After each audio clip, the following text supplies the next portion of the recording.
Hello दोस्तों, आज जानेंगे राष्ट्रपति के बारे में। राष्ट्रपति को इंग्लिश में प्रेसिडेंट कहते हैं। तो आइए इसके बारे में जानते हैं।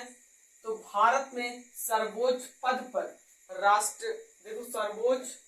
भारत में सर्वोच्च पद राष्ट्रपति का होता है।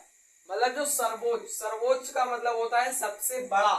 जो सबसे बड़ा पद होता है भारत में वो किसका होता है? वो राष्ट्रपति का होता है। भारत में जो है सबसे बड़ा पद जो होता है वो राष्ट्रपति का होता है। वहीं भारतीय संघ का मुख्य कार्यकारी अथवा प्रधान होता है। ये जो राष्ट्रपति होता है ये भारतीय संघ का क्या होता है? प्रधान होता है। कार्यकारी अथवा प्रधान होता है। कौन सा कार्यकारी? मुख्य कार्यकारी, या मुख्य जुड़ा हुआ है मतलब प्रधान होता है। क्या होता है? प्रधान होता है, मुखिया होता है। ठीक है, किसका? भारतीय संघ का। भारतीय संघ का क्या होता है? प्रधान होता है, मुखिया होता है। ठीक है, आइए आगे जानते हैं। भारत एक गणतंत्र है, गणतंत्र देश है। भारत जो हम अपना देश जो है वो कौन सा देश है? गणतंत्र देश है। ठीक है, तो इसलिए यहाँ राष्ट्रपति का चुनाव होता है। देखो गणतंत्र है इसीलिए यहाँ पर क्या होता है? राष्ट्रपति का चुनाव होता है। किसका चुनाव होता है? राष्ट्रपति का चुनाव होता है। तो आइए योग्यताएं जान लेते हैं। योग्यताओं का मतलब ये होता है कि हम जैसे राष्ट्रपति हम बनना चाहते हैं तो हम कैसे बनेंगे, हमारे अंदर क्या क्या ऐसे गुण होने चाहिए जिसके कारण, या हमारे पास ऐसी कौन सी डिग्री होनी चाहिए, पढ़ाई होनी चाहिए या नहीं होनी चाहिए।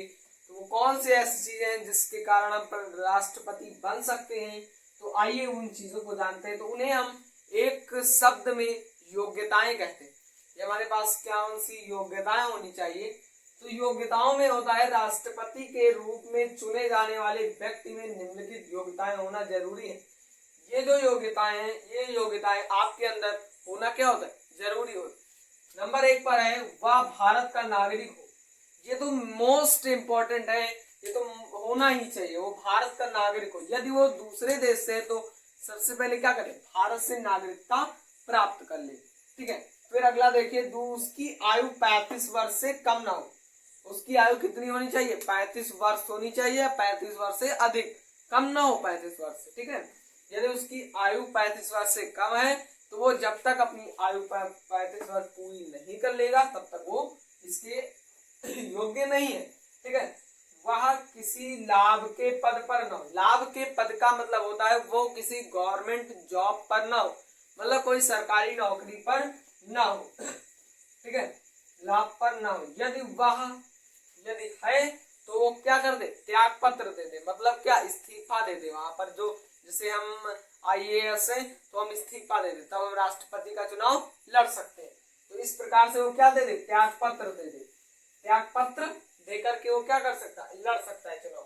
ठीक है, तो अगला देखिए, वह सरकार द्वारा दिवालिया व अपराधी घोषित न हो।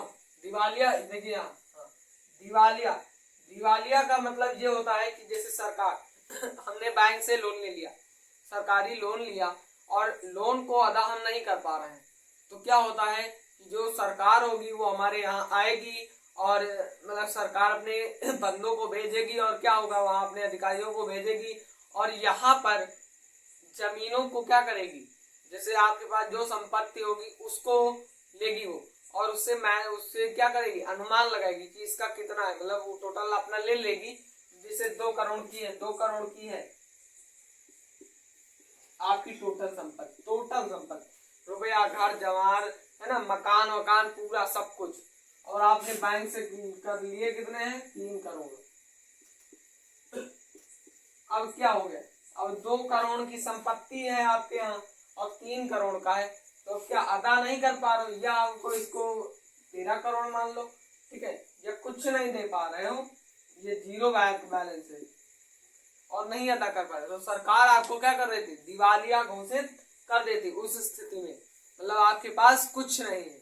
ठीक है, और वह अपराधी घोषित ना हो। अपराधी मतलब कहीं मार पीट करके वो थाने में उसका मुकदमा क्या हो? दर्ज ना हो। यदि दर्ज हो तो उस केस को फाइनल करने के बाद में वो क्या कर सकता है? राष्ट्रपति का चुनाव लड़ सकता है। अब आइए इसके आगे कुछ जानते हैं डिटेल सहित। आपके देखिए, इसे क्या कर लीजिए? स्क्रीनशॉट मान लीजिए। जल्दी से स्क्रीनशॉट मारिए, फिर अगला बताएं।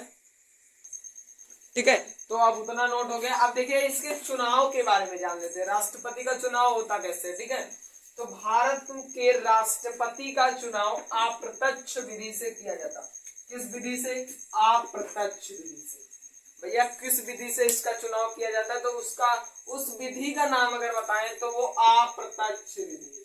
किस विधि से? अप्रत्यक्ष विधि से किया जाता है। इसके चुनाव में संसद तथा विधानसभाओं के चुने गए सदस्य भाग लेते हैं। इनकी जो चुनाव होता है उसमें आम जनता क्या है, वोट डालने नहीं जाती। ठीक है, आम मतलब जैसे जो 21 साल से पूर्व हो जाए ना, मतलब वो वाले वोट नहीं डालने जाएंगे। मतलब आम जनता वोट डालने क्या करेगी, नहीं जाएगी। कौन वोट डालने जाएगा? संसद तथा विधानसभाओं के चुने गए सदस्य जाएंगे वोट डालने। ठीक है, तो अब इसके कार्यकाल के बारे में जान लेते हैं कि कार्यकाल मतलब इनका समय कितने वर्षों का होता है ना, अवधि इनकी क्या। तो भारत के राष्ट्रपति का कार्यकाल 5 वर्षों का होता है। कितने वर्षों का होता है? 5 वर्षों का होता है। ठीक है, और इसे दोबारा चुने जाने का भी अधिकार है। लेकिन अभी ऐसा कुछ लगा हुआ तो है नहीं किसी के राष्ट्रपति के साथ, एक ही बार राष्ट्रपति बना अभी तक हमको लग रहा है। लेकिन क्या होता है, अगर ये चाहे, अगर लोग चाहें और ये चाहे तो ये दोबारा इसे क्या हो सकता है, चुना जा सकता है। ठीक है, अधिकार है, लेकिन 2 से ज्यादा नहीं। ठीक है, या हाल ही में हाल कर एक ही बार चुना जाता है। लेकिन इसे अगर जैसे जो खड़ा है उसको करता है चुनाव में, वो चाहे तो उसे दोबारा भी चुन सकता है। ठीक है, यदि वह संविधान के विरुद्ध कार्य करता है, यदि वो संविधान को नहीं फॉलो कर रहा है, उसके विरुद्ध कार्य कर रहा है ना, तो क्या हो सकता है, उसे पद से भी हटाया जा सकता है।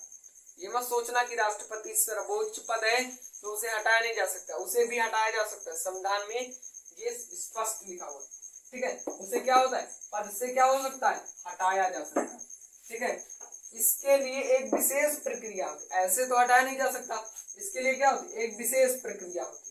ठीक है, इस प्रक्रिया को क्या कहते हैं, इस प्रक्रिया को महाभियोग कहते हैं। क्या कहते हैं? महाभियोग कहते हैं। याद रखिएगा, यदि पूछ ले जो राष्ट्रपति को हटाने वाली प्रक्रिया है उसे क्या कहते हैं, तो महाभियोग कहते हैं। ठीक है, तो आपकी जानकारी के लिए इतना ही काफी है। फिर मिलते हैं अगले वीडियो में। जय हिंद, जय भारत।